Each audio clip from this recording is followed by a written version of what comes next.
সম্ভব হবে না। কিন্তু দুর্ভাগ্যজনক ভাবে সত্য, আজ মুসলমান বিশেষ করে যুবক ভাইদের সিনা থেকে সেই কোরআন আউট হয়ে গিয়েছে। এই সিনার ভিতরে কোরআন নাই, জবানে কোরআনের তেলাওয়াত নাই। তুমি আছো শুধু গান নিয়ে ব্যস্ত, নাটক নিয়ে ব্যস্ত, সিনেমা নিয়ে ব্যস্ত। এখানে খুঁজো তুমি আনন্দ, এখানে খুঁজো তুমি বিনোদন। আরে মুসলমান, বিনোদন কাকে বলে এটা আগে ঠিক করে নিয়ে আসো। গান বাজনার ভিতরে কোথায় থেকে বিনোদন? গান বাজনার ভিতরে আছে অস্থিরতা, গান বাজনার ভিতরে আছে পেরেশানি, গান বাজনার ভিতরে আছে আরো আরো আরো আরো অনেক কিছু। মুহতারাম হাজিরিন, এই জন্য কোরআনের তিলাওয়াত সব সময় ভালো লাগে। যত বেশি তিলাওয়াত হবে বিনোদন তত বেশি হইতে থাকবে। মনটা ভালো হওয়ার নাম যদি বিনোদন হয়, তাহলে কোরআনের তিলাওয়াতের চেয়ে তো এ আর বড় কোনো উপকারী কিতাব আমার জানা মতে নেই। আল্লাহ আমাদের সবাইকে বোঝার তৌফিক দান করুন। আমার ভাইয়েরা, 1 নম্বর কিতাবুল্লাহ, 2 নম্বর বাইতুল্লাহ, 2 নম্বর বাইতুল্লাহ, আল্লাহর ঘর, তাকায় থাকলেই সব হয়। নাম্বার 3 মা বাবার চেহারা। জোরে জোরে জোরে জোরে বলেন, কার চেহারা? قال رسول الله صلى الله عليه وسلم: ما من ولد بار ينظر إلى والديه نظرة رحمة إلا كتب الله له بكل نظرة حجة مبرورا. قيل: وإن نظر كل يوم 100 مرة؟ قال: نعم. الله أكبر وأطيب، أو كما قال عليه الصلاة والسلام. আমার নবী বলেন, উম্মত, কোন সন্তান যদি মা বাবার চেহারার দিকে তাকায়, কথা গুনাহ মাফ হয়। এখন গুনাহকে মাফ করাইবে কি করাইবে না, এটা তো তার ব্যাপার।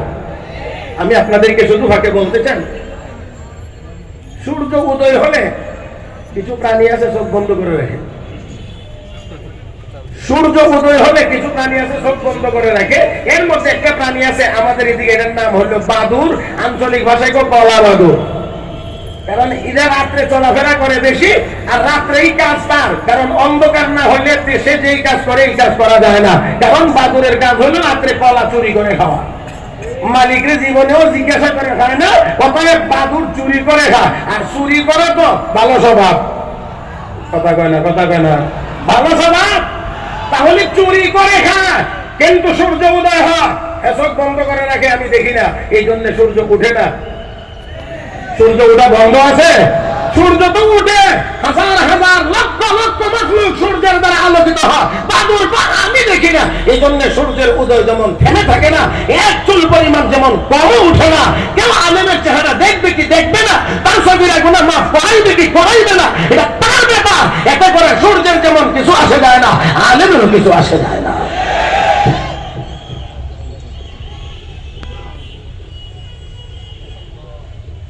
মুহতারাম হাজিরিন, তাই আমি বিশেষভাবে অনুরোধ করেই বলতে চাই, হক্কানি উলামায়ে কেরামের সাথে আমরা ছিলাম, আছি এবং থাকবো ইনশাআল্লাহ। আল্লাহ ওয়ালাদের কাছে যাব। বর্তমান সময়ে ঈমান আমল যদি হেফাজত করতে হয়, হক্কানি উলামায়ে কেরামের সাথে থাকা ছাড়া আর কোনো বিকল্প নাই। মুহতারাম হাজিরিন, যত বড় মনীষীরা তৈরি হয়েছে হাদিস শাস্ত্রে, ইমামুল আসর আল্লামা আনোয়ার শাহ কাশ্মীরি রহমাতুল্লাহ আলাইহির মতো দ্বিতীয় আরেকজন খুঁজে পাওয়া যায় না। উলামায়ে কেরাম লেখেন যে শারহে বুখারী শরীফের ব্যাখ্যাকার আল্লামা ইবনে হাজার আসকালানির পরে এত বড় মুহাদ্দিস পৃথিবীতে আর কেউ আসেনি। আল্লাহ রাব্বুল আলামিন এত স্মৃতিশক্তিও দান করেছিলেন, এত মুখস্থ শক্তিও দান করেছিলেন।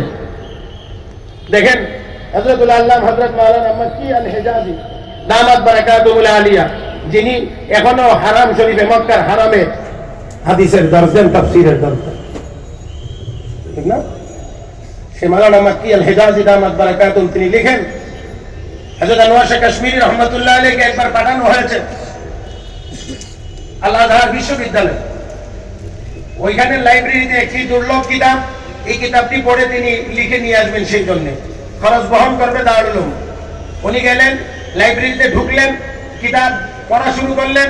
লিখতে গেলে লাইব্রেরিয়ান বাধা দিয়ে বললেন, আমাদের এখান থেকে কোনো কিতাব কপি করে নেওয়া যায় না, কিতাবও নেওয়া যায় না, কপি করেও নেওয়া যায় না। আপনি চাইলে পড়তে পারবেন কিন্তু নিতে পারবেন না। তিনি শুধু ফার্স্ট ও লাস্ট পড়লেন, ফার্স্ট ও লাস্ট পড়লেন, চলে আসলেন। সেখান থেকে আসলেন দেওবন্দে, এবার খোঁজ নেওয়া হলো, কিতাব আনছেন? বলে না, কিতাব তো এখান থেকে আনতে দেয় না। এখন সিদ্ধান্ত ঘোষণা করা হলো, তাহলে আপনার আসা যাওয়ার খরচ দারুল উলুম বহন করবে না, আপনাকেই বহন করতে হবে। অতএব যা খরচ হয়েছে আপনার বেতন থেকে মাসে মাসে কেটে নেওয়া হবে। ওই একটু সময় দেন, একটু অপেক্ষা করেন, দেখা যাক কি হয়। এবার তিনি পরবর্তীতে অল্প সময়ের মধ্যে ওই পরিপূর্ণ কিতাবটি লিখে দারুল উলুম দেওবন্দের দপ্তরে অফিসে জমা দিয়েছেন। জমা দেওয়ার পরে এখন যাচাই করা লাগবে না ঠিক আছে কিনা। এই জন্য এই কিতাব আবার মিশর পাঠানো হয়েছে। মিশরের আলেম ওলামারা ওই কিতাব 500 লাখ মিলায়া দেখে এবার সিল দিয়ে রেখে দিয়েছে যে ইমাম বুখারীর পরে আমরা এত মুখস্থ শক্তিওয়ালা কোন আলেম দেখিনি। আমার ভাইরা,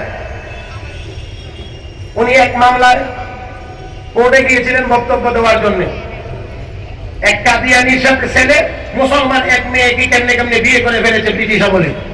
তদানীন্তন সময়ে